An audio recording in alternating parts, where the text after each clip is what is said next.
What are the things to consider when buying a house? The top 3 things that most people consider when they're buying a house are the location, the condition of the property, and also the price. Hi, I'm Melissa Spittel, a local real estate expert serving Carroll County and the surrounding areas in Maryland. Be sure to stay tuned and watch to the end. Susan Thetford, a real estate expert in Nashville, Tennessee, and I are going to share with you some of the top things to consider when you're thinking about moving, especially if you are thinking about moving to a new area. And please do me a favor, be sure to like this channel and hit that bell so you're one of the first people to know when the next new video is uploaded.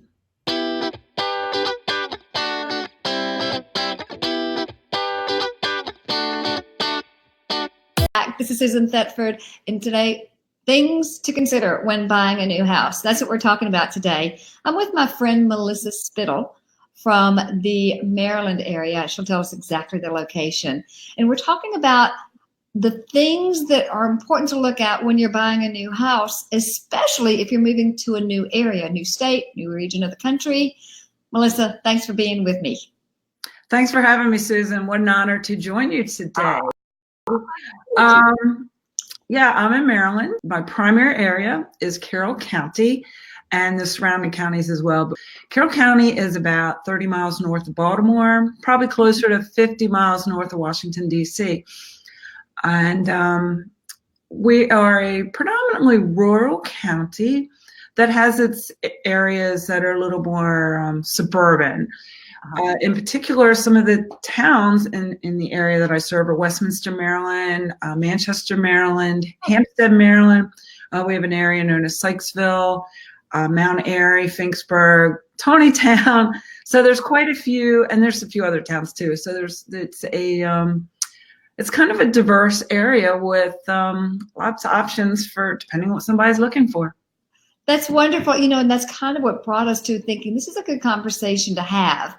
I'm in Nashville, Tennessee. The last 2-3 years, it's been said that we have 100 people moving to Nashville on a daily basis. And what I'm seeing a lot of is people from up northeast, because I guess they're trying to get rid of the cold, or lots of people from California and from Texas. And I'm finding that what they are used to in their areas, and they're bringing kind of a checklist, they're expecting to find here. And I thought it'd be a fun conversation to have. How do you help someone through the process of beginning to find a new home in an entirely new area? And, some of the issues that you're seeing coming up as well. Yeah, absolutely. Because we have over the last several years, an influx of folks moving from the more urban and suburban areas into our area. And there certainly are quite a few differences that sometimes they're a little surprised to know what resources we do and don't have. Are they moving to your area because of schools? Are they moving because they just want more space, or they want new construction? Is there 2 or 3 hard and fast reasons that people seem to be moving out? Because in my area, they're trying to move in. Yeah, complete opposite here. So they're moving from other areas in the state because of their employment into our area. And there's several reasons for that. One is the schools. Several of the towns in our area are rank high on the list of safest towns, safest places to live in Maryland. And for the affordability, because the closer you get to the Baltimore and the Washington, D.C. area, the more expensive, the higher the cost of living, and homes are certainly more expensive. So they're starting to migrate more into our area for some of those reasons. Well, I suppose, because that sounds a little like Nashville's development too. We had farmland around Middle Tennessee area. As people are moving out, the farms are becoming developments. You can get new construction, and the new construction pricing is far more affordable, 15, 20 minutes out of Nashville versus, well, actually you have to go further than that to get new construction now, under the $600,000 price point.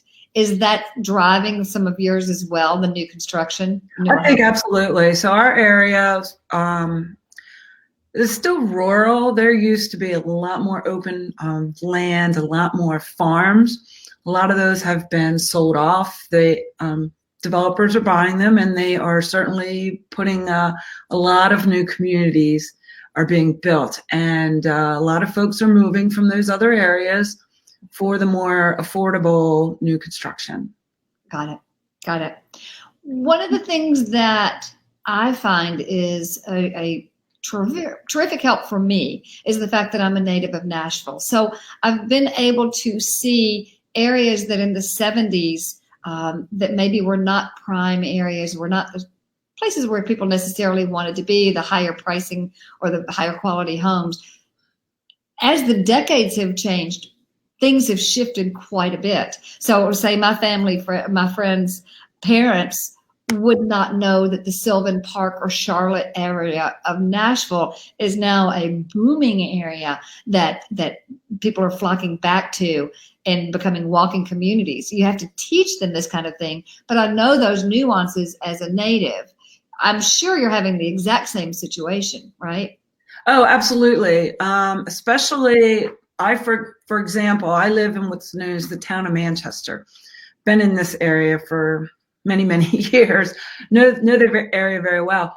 But in light of what you just mentioned, very few people would move to Manchester because of the commute. It would significantly extend the commutes. It's one lane traffic in each direction, stoplights, just congested. And very few people wanted to move out this far. And now we're seeing more and more people moving out into this area for a number of reasons.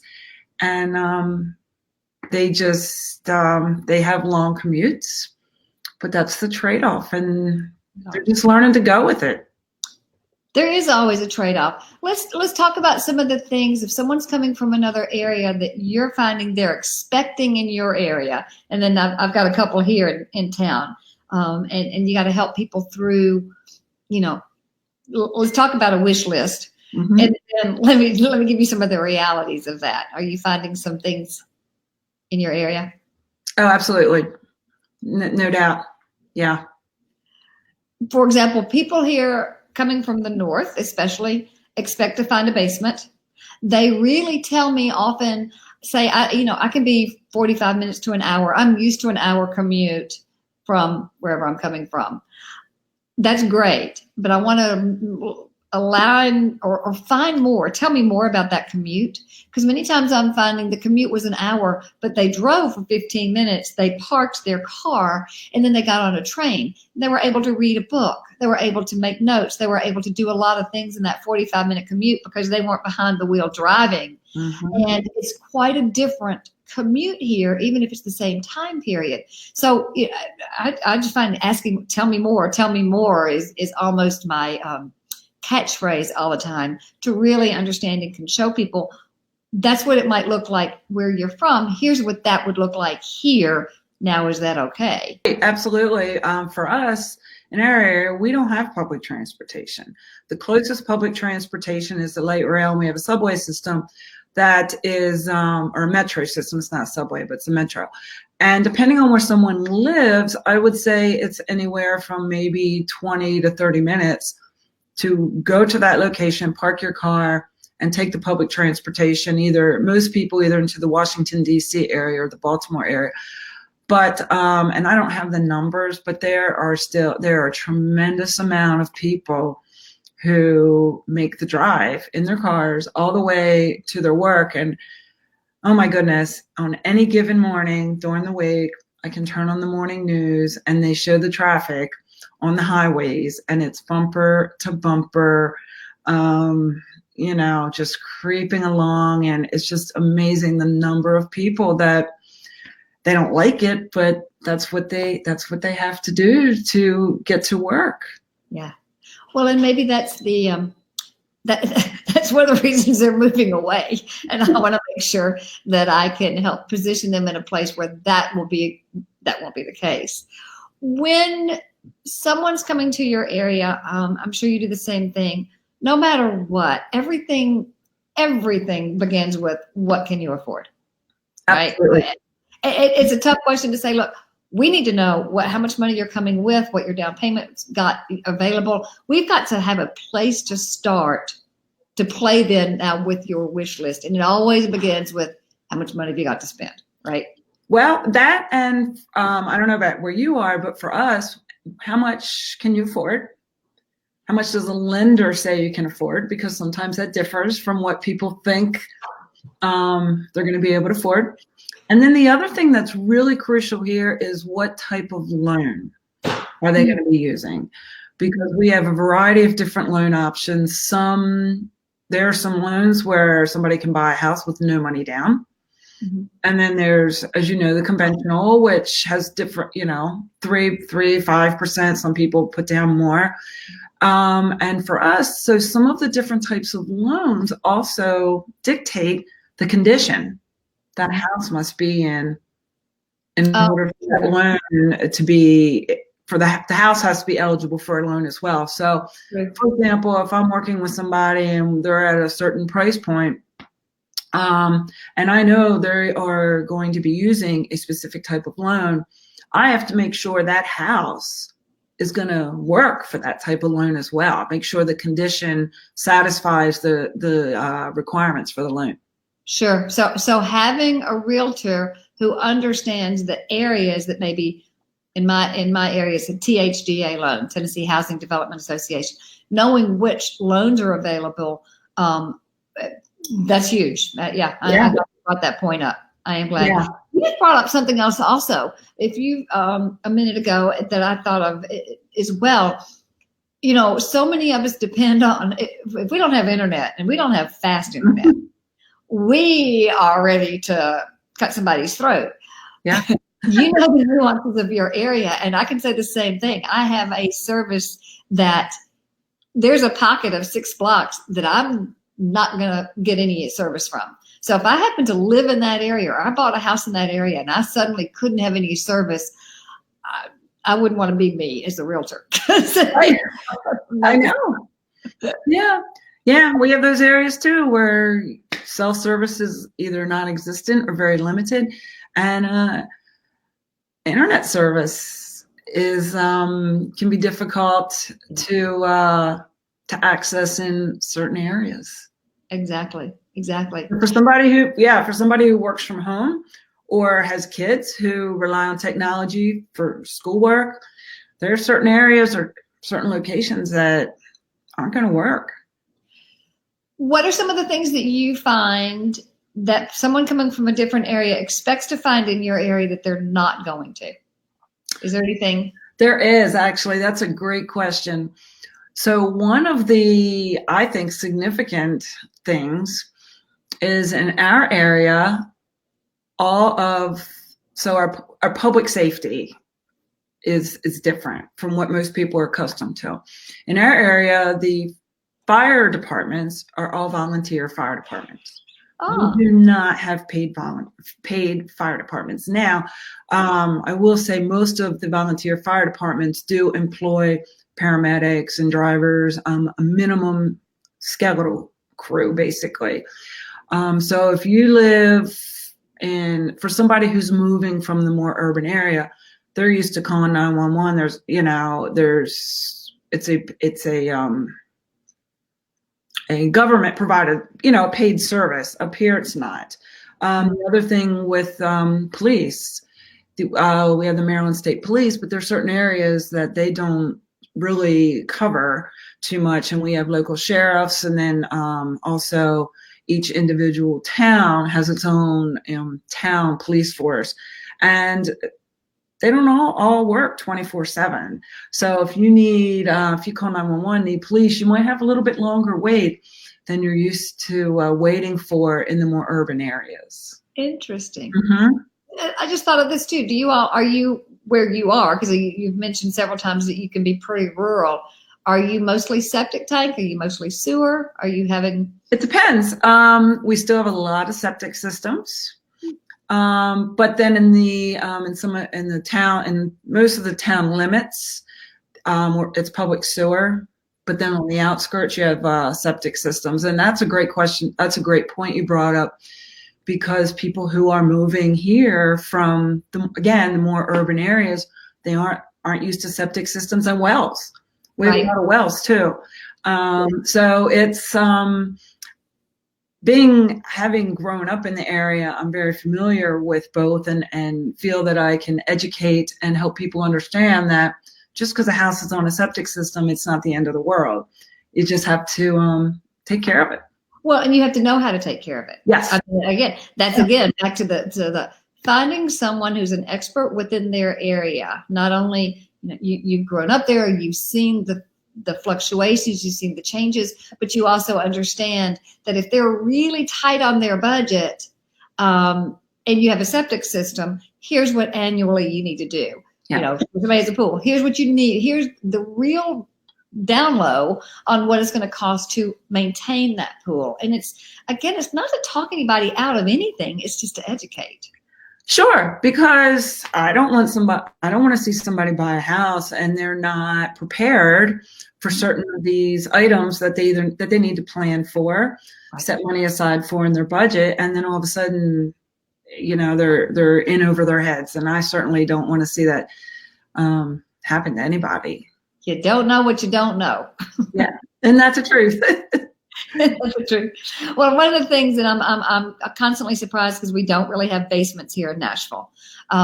If the home was built in the 40s and earlier, you probably did because it had the bomb shelters, and it probably does. But unless the topography dictates you need a basement here, we have very, very few. And that's one of the first things that it seems to me, anybody from up north especially, they have a checklist of things. I want a 3-bedroom, 2-bath house. I want a basement. I want a this and a that. And it's wonderful to see, just interesting to see what people expect from different areas and what they really like and want to have in their new homes. That's the truth. Yeah. Almost all our homes here are basements, so I can't imagine not having one, even though I realize there are a lot of areas that don't. But it's kind of funny because every once in a while I will show a house that doesn't have a basement, and it's very unusual for this area. Interesting. Yeah.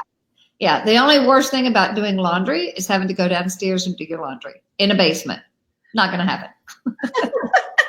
See, I look at it as all the exercise I get going up and down the steps. Too many horror movies. Not going to do a basement.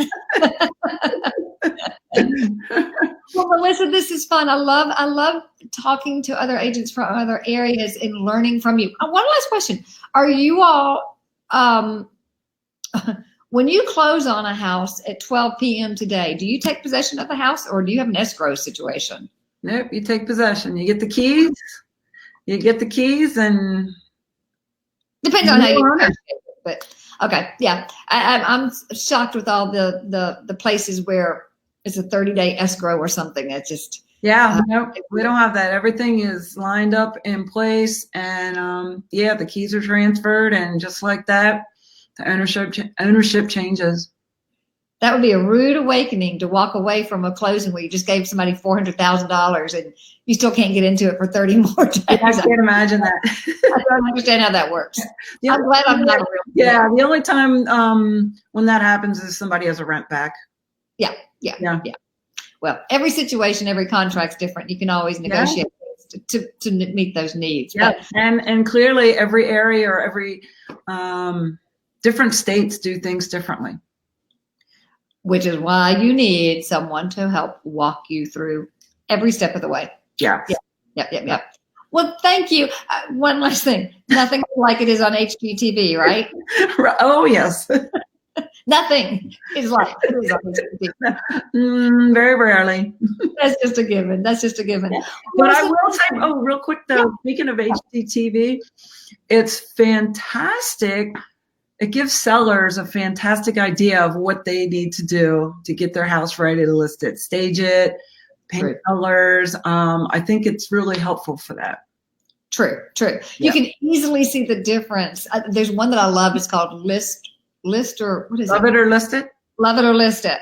And the house is such a ramshackle mess before. Yeah. And families always just can't believe how great it could look. Now, the numbers aren't right, and they got new staged furniture and everything. But it's not all done in one day. It goes back to the adage about real estate: location. It seems to me about 80% of the time, people stay in their home, although it didn't get everything new that they wanted, that location is what's still paramount in real estate, as always. Yeah, I think that's the number one, whether you need to be close to work, close to family, near grandkids, near schools, whatever it is, location is definitely, I think, number one. The grocery store that you're used to going to, Yeah. the car mechanic that you trust. Absolutely. Absolutely. Well, the next best thing to that is having a realtor and advisor who can tell you the nuances of this is the traffic patterns and this is where you want to go for this and that's where you want to go for that. Finding somebody who is a native of an area and has known it forever is got to be super invaluable. And I'm glad to know you, that I can always refer people to you. And please give Melissa a call if you're thinking of moving to our area. Yeah. If you're thinking about buying a house, be sure you contact a real estate expert in that local area, someone who can share with you all the things you need to consider so that you make the best decisions.